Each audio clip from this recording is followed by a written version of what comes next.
My name is Danica, and today I have my May wrap-up. So last month I read 6 books. The first was Station 11 by Emily St. John Mandel, and I really liked it. Mostly I really enjoyed the depiction of the post-apocalyptic world and how it was a little bit less brutal than most post-apocalyptic stories that I've read. I think because it does take place some years in, and it kind of says that things were really violent and difficult at first, but now everyone's kind of splintered off into little communities and basically just keep to themselves. It was also really interesting how the story unraveled. There's a lot of bouncing between characters and going back and forth through time to just before the apocalypse, basically, and also what happened years after. And surprisingly, this didn't feel scattered. There's a lot of threads kind of holding it together. There were definitely characters that I was a lot more interested in than others. That was probably the weakest part of the book for me. Most of the characters I just wasn't that invested in, and for some of the characters I had trouble even remembering who they were when we got back to their perspective. There were only probably 3 characters that I was really interested in their viewpoint, though I did like getting more of the world and more of the overall story. I was also disappointed that there's only really one character that stated to have a disability, and that's the brother of one of the point of view characters is in a wheelchair, and spoiler, he kills himself because he doesn't see a future for himself in this world because he's in a wheelchair. And I just thought this wasn't the best as the only depiction of disability in the whole story. I do understand that that might be a choice that people would make, but I don't think it had to be with the only character with a disability. After that, I read Radio Silence by Alice Oseman. This is a young adult novel, and it's basically about a girl in the UK who is trying to get into her university of choice and is also obsessed with this podcast that has a lot of similarities to Welcome to Night Vale. I found this really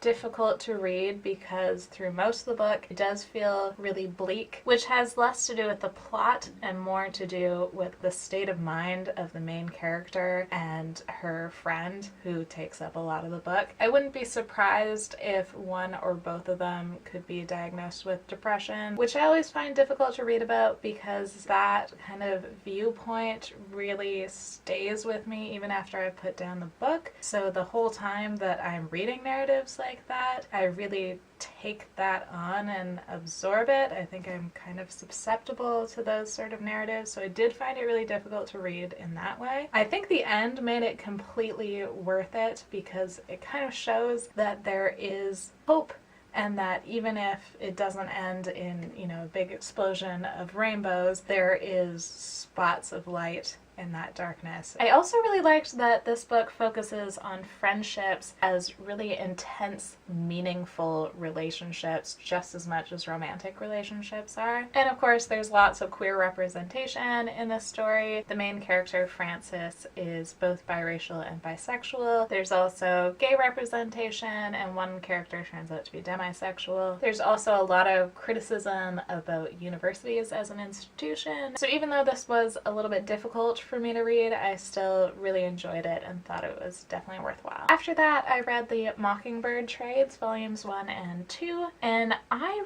really loved these. I especially liked volume 1, which I've already returned to the library, which is told in this puzzle box fashion. So basically, the first issue, you get the main character coming back to get all of these medical tests done, and every time she gets called in, she is midway through some other plot. So she just comes in these wild outfits or with a corgi. Throughout the rest of the issues, you get all of the stories that were happening that were interrupted in that first issue. So the first issue is a complete story, but has kind of a hook for every other story. I also really enjoyed it because it was completely accessible as a superhero comic. I don't read a lot of superhero comics, so it was really nice that even though this is a Marvel comic and it does mention other Marvel superheroes, I didn't have to know a lot of backstory to experience this comic. Also, Bobby is an amazing main character. She is sarcastic and funny and very confident, and she's also a scientist, feminist, and that plays a big part in a lot of the stories. Unfortunately, volume 2 of the comic is when the comic got canceled, which is terrible because, like Wonder Woman, I got really into this comic after it was already canceled because apparently all of the comics that I like from the big 2 comic publishers are immediately canceled. So this one, only about the first half is actually Mockingbird, and then the second half is just an Avengers comic that includes Mockingbird as a character, but it doesn't have the same team or anything, and I didn't like the Avengers one. If I had known going in, I would just get volume 1 and 2 at once and read them straight through to the end of the actual Mockingbird story and then just stop. I definitely liked the first volume better in terms of storytelling, but the second volume with the actual Mockingbird storyline is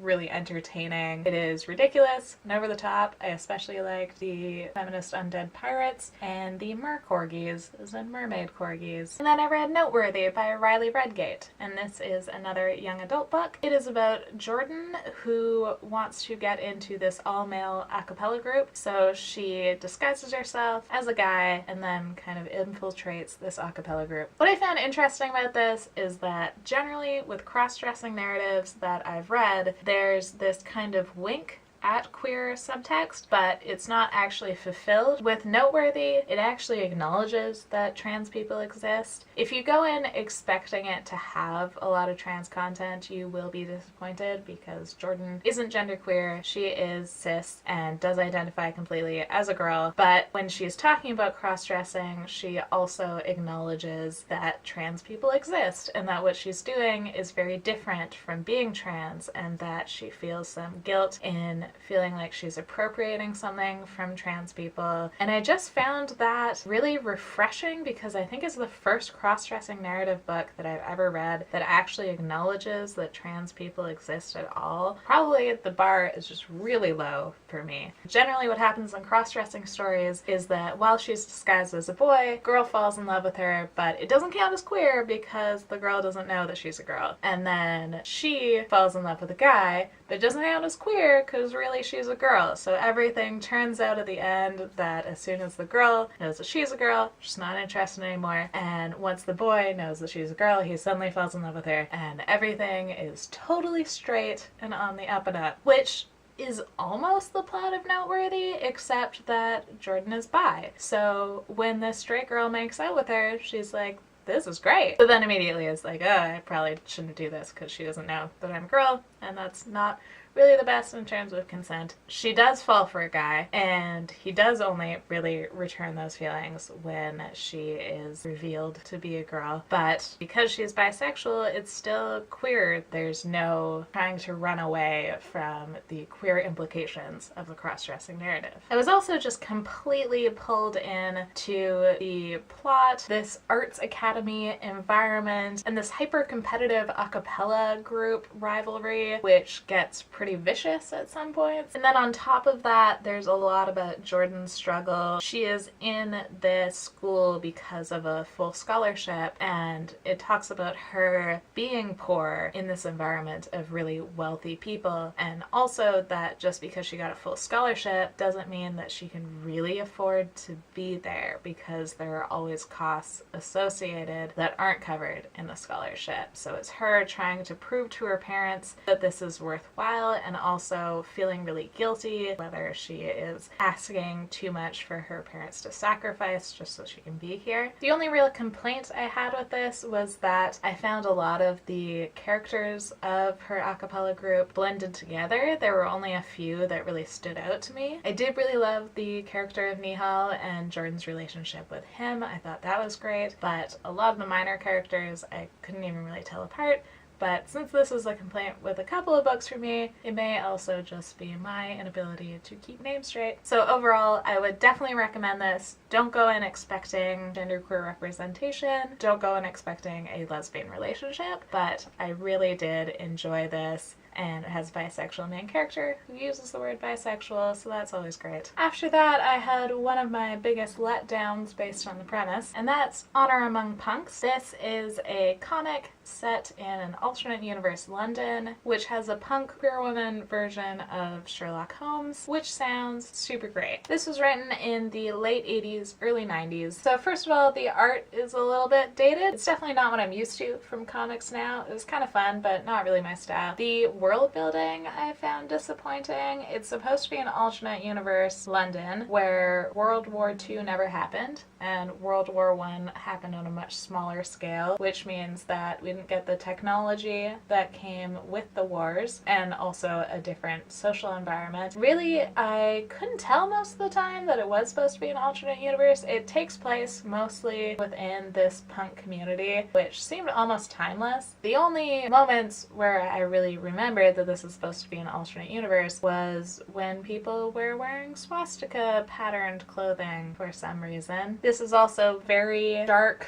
gritty, violent, less of the sort of puzzle-solving mystery that I was expecting from a Sherlock Holmes retelling. For about the first half of this book, I was a little bit bored with it because of those issues, but then I realized that one of the major characters is trans, and I was surprised by that and interested by that because it's definitely not common to have trans representation in the early 90s. The way the main character talked about this trans character was not good. The vocabulary, saying transvestite and things like that, doesn't work now, but this was a product of its time, so I was willing to give it a little bit of leeway. The character didn't seem to have much of a personality beyond being enraged all the time, but I was hoping that this was leading up to her own storyline, which I would soon regret because she did get her own storyline, and that storyline, spoilers, is her being a serial killer. I don't think that this story was meant to be malicious. They do talk about her afterwards because, spoiler